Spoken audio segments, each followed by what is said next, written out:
Good morning everyone, this is Neline and welcome to my vlog. Narito na nga yung ganap kahapon, pinagluto ako ng mga kaibigan ko na sobrang bait talaga. Yung tipong sila na nga yung bisita pero sila pa rin yung nagluto. Oh, kita nyo na? Kung gaano kakaswerte sa mga kaibigan ko. Tuwing birthday ko naman kasi talaga hindi ako naghahanda kasi parang normal day lang yun sa akin. Pero kadalasan talaga katamaran yung dahilan. Ha? Ano daw? So ayan mga beshi ko, pagkatapos nga namin kumain, gumayak na nga kami at pupunta kami ngayon sa Eteli Plaza. Actually talaga mga beshi ko, may isa pa talaga akong lakad ngayon. Pinapapunta ako sa bahay ng isa kong kaibigan na Hungarian kasi gusto niyang magpatulong kung paano magluto ng sinigang. Kaso itong makukulit kong kaibigan nakaisip na naman ng mga biglaang gala, kaya yung sinigang naging drawing na naman. So ayan mga beshi ko, nakatawid na nga kami dyan ng kalsada kasi papunta na kami doon sa station ng tram. At dahil nga wala pang ticket si Tin, tumakbo na siya papunta doon sa ticket booth para bumili ng ticket. Kapag kasama ko talaga ang mga to, mamamatay ako kakatawa sa puro kalukuhan ng alam. Kaya naman sobrang blessed talaga ako kasi nakakilala ko ng mga taong tulad nila. Kasi bilang isang OFW, sobrang hirap makahanap ng mga totoong tao. So ayan mga beshi ko, out of order itong ticket booth kaya hindi tuloy nakabili ng tickets din. Kaya dumiretso na kami dito para mag-antay ng number 1 na tram. 3 stops nga lang pala tapos mararating na namin yung Eteli Plaza. Kaya ang ganda talaga ng location ng dorm namin kasi malapit sa lahat. So habang nag-aantay nga ng tram kasi wala pa, ito talagang mga kaibigan ko, ang kukulit talaga. Kita nyo naman kung gaano sila kaligalig pero sobrang saya. So ayan mga beshi ko, ilang minuto ng pag-aantay, dumating na din yung number 1 na tram na aming sasakyan. At pagkapasok nga namin sa loob, naghanap na nga kami ng kanya-kanya naming pwedeng upuan. At kung mapapansin nyo nga mga beshi ko, hindi sobrang crowded ang mga tren nila dito.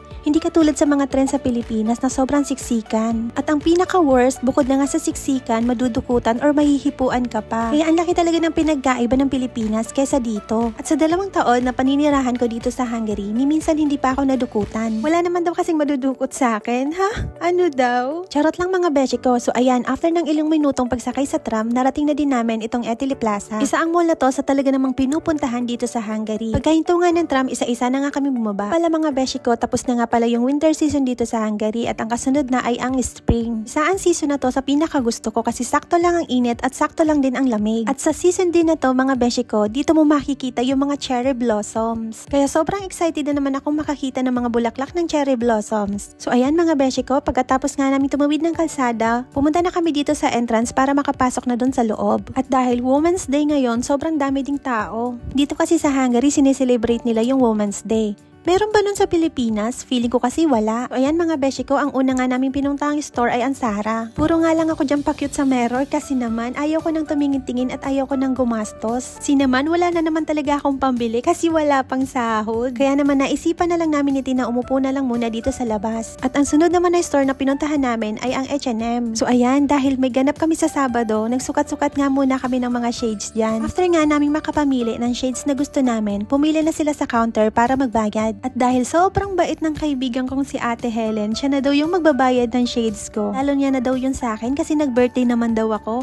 Wow, sana all may pag-give. So ayan mga beshi ko, sa pagbabayad naman, pwedeng cash or by card. Pero kadalasan talaga ginagamit namin ay card. At pagkatapos nga namin dun sa H&M, dumiretso na kami dito sa Starbucks para kumain. So ayan, pagpasyensyahan nyo na po kasi gandang-gandahan na naman yung nalin nyo. Narito naman yung area kung saan pwede kang makakuha ng mga tissue, straw at kung ano pa yung kailangan mo. So ayan mga beshi ko, kahit nasa loob ng Starbucks, naka-shades. Syempre, gusto ko lang i-flex yung bigay ng ate ko. So ayan, kaming dalawa ni Ate Lenlen, naghanap na nga kami ng mauupuan. Si Tina naman at si Ate Helen, sila naman yung pumila para mag-order. Man mga beshi ko, sobrang dami ng tao dito sa Starbucks lagi. Parang hindi na uubusan ng mga tao. Alam nyo ba mga beshi ko, nasasampalin ka talaga ng kahirapan sa Pilipinas. Kasi naman, never pa akong nakapasok or nakakain man lang sa Starbucks. Aminin nyo, alam ko hindi ako nag-iisa, madami tayo. Pero okay lang yun mga beshi ko kasi kapag nasa Pilipinas ka, 3-in-1 lang na kape, sapat na. Kaya naman isa ito sa kagandahan sa mga nagtatrabaho abroad. Na yung mga bagay na hindi mo nagagawa sa Pilipinas, pwede mong gawin dito. Sabi nga ng iba, nandito ang pera pero wala dito yung tunay na saya. Mas masaya pa rin kasi talaga kapag kasama mo ang buong pamilya. Ayan mga beshi ko, after nga ng ilang minutong pag-aantay, sa wakas dumating na din yung order namin. 4 na caramel, coffee frappuccino at 4 na cheesecake yung order namin.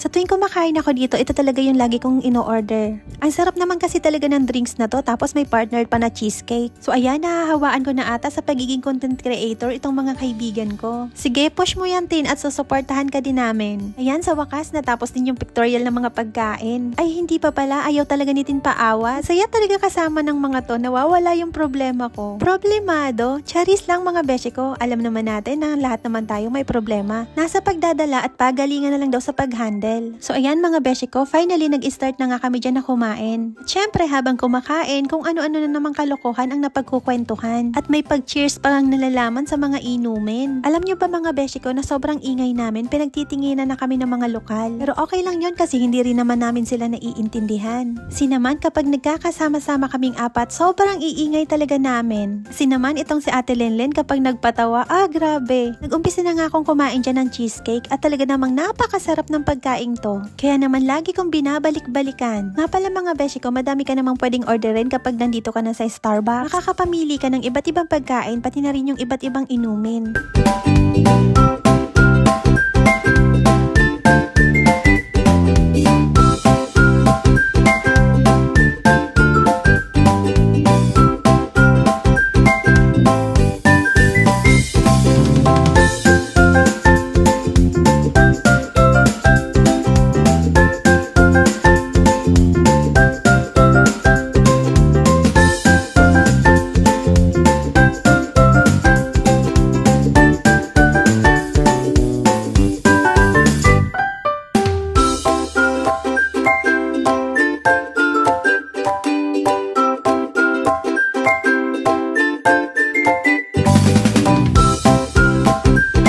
So ayan mga beshi ko, pagkatapos nga namin kumain, kinuha na namin itong aming pinagkainan para dalhin dun sa malapit sa counter. Self-service ulit sila dito mga beshi ko. Katapos nga namin kumain, lumabas na nga kami ng Starbucks at dumiretso kami dito sa Western Union para magpadala ng peras. Sa Pilipinas itong si Ate Lenlen, kaya naman inantay na namin. At habang nag-aantay, naupo na nga lang muna kaming tatlo dito sa upuan. At yung mukha ko naman dyan mga beshi ko, tingnan nyo naman parang hindi sinipot ng ka-meet out. Charot lang mga beshi ko. So after nga makapagpadala ni Ate Lenlen, dumiretso na kami dito sa Muller. Ayan, nabubulol na naman si ako, pagpasensyahan nyo na po kasi tulad nga po ng sabi ko, pag-voice over talaga yung pinakamahirap sa side ko. Syempre nga pala mga beshi ko, yung ginawa pala namin dun sa Muller, syempre nag-testing kami ng mga makeup. Sayang nga lang hindi ko na videohan para sana nakita nyo kung gaano kami kakukulit. Kasi naman mga beshi ko, nagsama-sama kaming apat na hindi marurunong maglagay ng makeup. Pulbos at lipstick lang naman kasi sapat na para sa amin. Lumaki kasi ako na wala masyadong kolorete sa mukha. Tapos yung napagtrabahuhan kong mga electronics company sa Pilipinas, bawal na bawal yung mga cosmetics. Kaya naman talaga hindi na-enhance yung skills ko sa pagme-makeup. So ayan mga beshi ko, after nga namin maganda-gandahan, dumiretso na kami dito sa labas para makauwi na. Inabot na nga kami ng takip silim sa mga kalokohan namin. At ang dami ko na namang itinawa sa araw na to mga beshi ko. Narito na pala yung tram na aming sasakyan pa uwi. Si Ate Len lang yung napahiwalay sa amin kasi ang sasakyan niya ay sa metro. Tapos kaming tatlo dito sa tram. Pero bago yon, bumili muna si Tin ng ticket kasi kaming dalawa ni Ate Helen naka-monthly pass pa rin naman kami.